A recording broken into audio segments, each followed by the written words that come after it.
Pada video ini, kita akan membahas gambaran umum mengenai cara menyelesaikan transformasi Laplace balik. Sebelum mempelajari contoh penyelesaian, kita perlu memahami terlebih dahulu tahapan umum yang digunakan serta mengenali bentuk-bentuk pol yang sering dijumpai pada fungsi rasional. Pemahaman terhadap bentuk pol sangat penting karena akan menentukan bentuk pecahan parsial yang digunakan dalam proses penyelesaian. Transformasi Laplace balik merupakan proses untuk mengubah suatu fungsi dari domain S kembali ke domain waktu atau domain T. Pada beberapa kasus, bentuk fungsi di domain S dapat langsung dicocokkan dengan tabel transformasi Laplace. Namun pada banyak kasus lainnya, fungsi berbentuk fungsi rasional sehingga diperlukan proses tambahan sebelum transformasi Laplace balik dapat dilakukan. Oleh karena itu, langkah pertama adalah mengenali bentuk penyebut dari fungsi tersebut.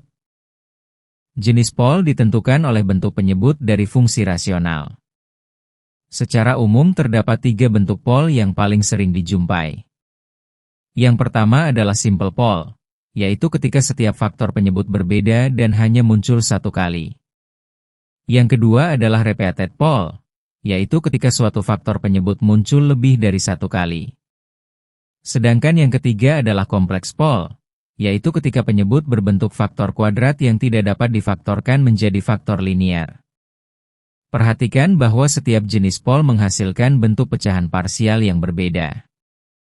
Oleh karena itu, sebelum melakukan transformasi Laplace balik, kita harus terlebih dahulu mengidentifikasi jenis pol yang dimiliki oleh fungsi tersebut. Secara umum, penyelesaian transformasi Laplace balik mengikuti 5 tahapan. Pertama, identifikasi jenis pol dari fungsi yang diberikan.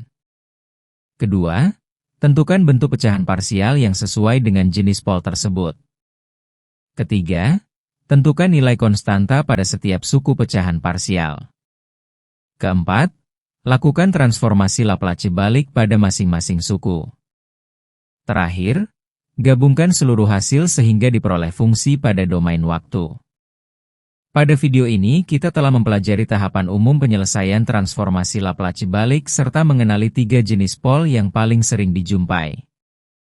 Selanjutnya kita akan mulai membahas contoh penyelesaian untuk masing-masing jenis pol secara bertahap.